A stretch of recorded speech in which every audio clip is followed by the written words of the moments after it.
नमस्कार। टुडे उत्तराखंड में आपका बहुत बहुत स्वागत है। मैं हूं गीतिका पांडे। हमारे प्यारे राज्य उत्तराखंड से जुड़ी हुई खबरों को जानने के लिए टुडे उत्तराखंड को सब्सक्राइब करें और उत्तराखंड के किस जिले से ये वीडियो देख रहे हैं कमेंट बॉक्स में हमें जरूर बताएं। पहली बार अयोध्या देखी तो मेरा युवा मन बहुत व्यथित हो गया। सीएम ने साझा की युवावस्था से जुड़ी यादें। राम जन्मभूमि का आंदोलन चरम पर था, तब पहली बार मुझे अयोध्या जाने का अवसर प्राप्त हुआ। मेरे मन में अयोध्या को लेकर जो कल्पना थी, वहां के दृश्य देखकर मुझे बहुत निराशा और दुख हुआ। हर तरफ पुलिस, सब कुछ बिखरा हुआ। इन चित्रों ने मेरे युवा मन को व्यथा से भर दिया। मन में प्रश्न उठ रहा था कि कब बनेगा भगवान राम का भव्य मंदिर। अंतर्मन से उत्तर पर आ रहा था कि समय के साथ ये सपना भी साकार होगा। सौभाग्य से प्रधानमंत्री नरेंद्र मोदी के नेतृत्व में वो सपना भी साकार होने जा रहा है। मैं उस समय लखनऊ में था। युवावस्था के दौरान मेरे कंधों पर अखिल भारतीय विद्यार्थी परिषद की जिम्मेदारी थी। हम विद्यार्थियों की समस्याओं और मुद्दों को उठाने के साथ राम जन्मभूमि आंदोलन की गतिविधियों को भी देखते और समझते थे। बहुत चाह थी कि एक बार अयोध्या हो आए। पहाड़ों में अभी भी बर्फबारी की नहीं संभावना। फरवरी व मार्च में होगी सूखे की भरपाई, बारिश के साथ हिमपात के आसार। भले ही पश्चिमी विक्षोभ वह फैलाए खड़ा हो, लेकिन बर्फबारी की संभावना नजर नहीं आ रही। विशेषज्ञों का मानना है कि इस सूखे की भरपाई फरवरी मार्च में हो सके। जलवायु परिवर्तन के साथ अल नीनो का शीत ऋतु में सूखे के रूप के प्रभाव देखने को मिला। आर्यभट्ट प्रेक्षण विज्ञान शोध संस्थान एरिस के पर्यावरण विज्ञानी डॉक्टर नरेंद्र सिंह ने बताया कि 9 जनवरी को पश्चिमी विक्षोभ का प्रभाव पर्वतीय हिस्सों में देखने को मिलेगा, जिससे बर्फबारी की संभावना जताई जा रही है। लेकिन नैनीताल व मुक्तेश्वर सरीखे ऊंचाई वाले हिस्सों में संभव है कि हल्की वर्षा हो जाए, मगर हिमपात की संभावना नजर नहीं आ रही। इस बीच शीतलहर का प्रकोप बना हुआ है, लेकिन पर्वतीय क्षेत्रों में तापमान हिमपात के अनुकूल नहीं है।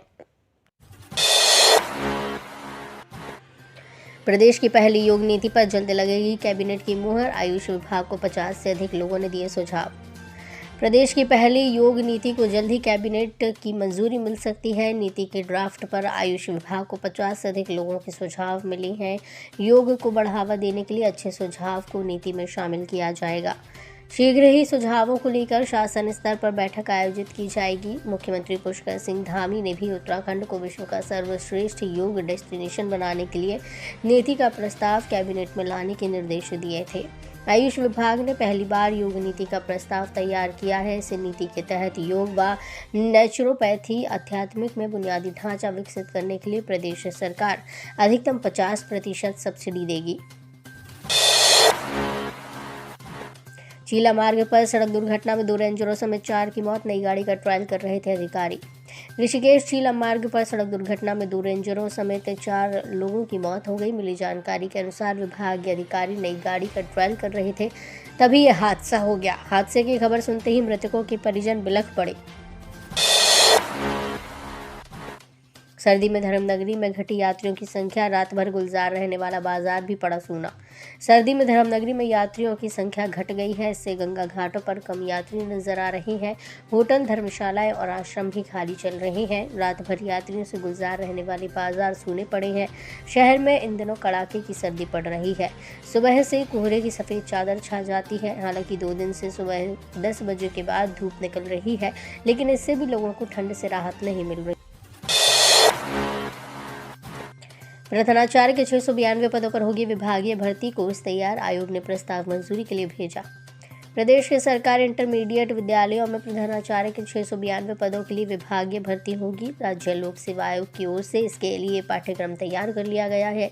आयोग का कहना है कि पाठ्यक्रम को मंजूरी के लिए शासन को भेजा गया है, जिससे मंजूरी मिलते ही भर्ती के लिए आवेदन मांगे जाएंगे। मेडिकल कॉलेजों में सुपर स्पेशलिस्ट डॉक्टरों को बढ़ेगा मानदेय। कैबिनेट में मिल सकती है मंजूरी। राज्य के मेडिकल कॉलेजों में सुपर स्पेशलिस्ट डॉक्टरों का मानदेय बढ़ाने के लिए चिकित्सा शिक्षा विभाग ने प्रस्ताव तैयार कर लिया है। पर्वतीय क्षेत्रों के सुपर स्पेशलिस्ट डॉक्टरों का मानदेय 2,14,000 से बढ़ाकर 5 लाख रुपए करने की तैयारी है।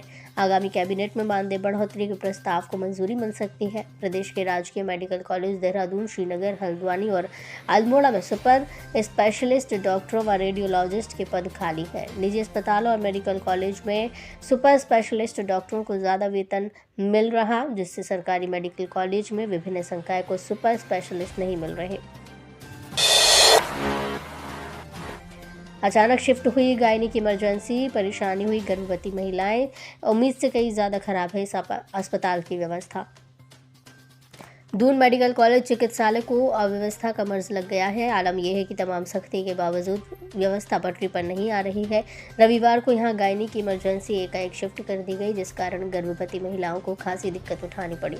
देर शाम बात अफसरों तक पहुंची, तब जाकर व्यवस्था दुरुस्त की गई। प्राचार्य डॉक्टर आशुतोष सयाना ने इस पर कड़ी नाराजगी जताई है। इस संबंध में चिकित्सकों से स्पष्टीकरण दिया जा रहा है। दून मेडिकल कॉलेज चिकित्सालय प्रदेश के प्रमुख सरकारी अस्पतालों में शुमार है। उम्मीद की जाती है कि राजधानी के इस अस्पताल में व्यवस्था आदर्श स्थिति में होगी, पर ऐसा है नहीं। कॉर्बेट पार्क में सफारी के दौरान पर्यटकों की जिप्सी पर झपटी बाघिन बना रहे थे झाड़ी से निकलने का वीडियो। कॉर्बेट पार्क में सफारी के दौरान वन्य जीवों के कभी कभार हमलों के मामले सामने आते रहते हैं। ऐसा एक वीडियो इन दिनों इंटरनेट मीडिया में खूब वायरल हो रहा है। वीडियो गिरिजा पर्यटन जोन का है, जिसमें मोबाइल से वीडियो बना रहे पर्यटक की जिप्सी पर बाघिन हमले का प्रयास कर उन्हें डराने का प्रयास कर रही है। पूरे वीडियो में बाघिन काफी गुस्से में दिख रही है। सितारगंज से चावल लेकर आ रहा ट्रक देवप्रयाग के पास खाई में गिरा, हादसे में चालक की मौत। सितारगंज से गल्ला गोदाम श्रीनगर पौड़ी गढ़वाल का चावल लेकर आ रहा एक ट्रक NHPC मोड़ देवप्रयाग के पास खाई में गिर गया। हादसे में चालक की जान चली गई। सोमवार सुबह हादसे की खबर पर SDRF की टीम मौके पर पहुंची। चालक जगजीत सिंह 37 वर्षीय निवासी हरदासपुर पीलीभीत उत्तर प्रदेश की मौके पर ही मौत हो चुकी थी। SDRF ने शव बाहर निकाला। चालक के परिजनों को सूचित किया जा चुका है। श्री राम दर्शन के लिए पैदल अयोध्या निकले हनुमान 14 दिन में रोजाना 35 किलोमीटर चलेंगे। रुद्रपुर शहर में सामाजिक और राजनीतिक गतिविधियों में सक्रिय रहने वाले सुशील गाबा अयोध्या में रामलला के दर्शन करने पैदल निकल पड़े हैं। हाथ में सनातनी ध्वज थामे पैदल रवाना हुए। सुशील ने 14 दिनों में अयोध्या पहुंचने का लक्ष्य रखा है और रोजाना 35 किलोमीटर पैदल चलेंगे। सुशील बीते 8 साल से शहर की प्रमुख रामलीला में हनुमान का किरदार निभाते आ रहे हैं। भगवान राम का विरोध करने वाले हिंदुओं को घोषित किया जाए तनख्या। राम का विरोध करने वालों पर भड़के श्री महंत रविंद्र पुरी। अयोध्या में राम मंदिर निर्माण का विरोध करने वालों पर अखिल भारतीय अखाड़ा परिषद के अध्यक्ष रविंद्र पुरी ने कड़ा हमला बोला है। उन्होंने भगवान राम का विरोध करने वाले हिंदुओं को सिख समुदाय की तर्ज पर तनख्वाह घोषित करने की मांग उठाई। मीडिया से बातचीत करते हुए श्री महंत रविंद्र पुरी ने कहा कि हमने कभी नहीं सोचा था कि भारत में राम मंदिर का निर्माण होगा। वन विभाग की 105 बीघा जमीन पर कर लिया कब्जा, फसल भी उगा दी। विभाग के अधिकारी पहुंच गए बुलडोजर लेकर। हरिद्वार वन प्रभाग की खानपुर रेंज में वन विभाग की 105 बीघा जमीन पर कब्जा कर उस पर फसल बो दी गई।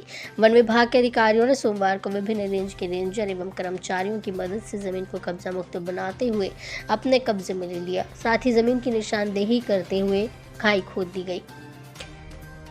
पिछले दिनों वन विभाग की खानपुर रेंज के अधिकारियों ने वन विभाग की जमीन को चिन्हित करना शुरू कर दिया था। टीम ने पाया कि हरिपुर टोंगिया के कुछ लोगों ने वन विभाग की करीब 105 बीघा जमीन पर कब्जा कर लिया है। इस जमीन पर कई सालों से खेती की जा रही है।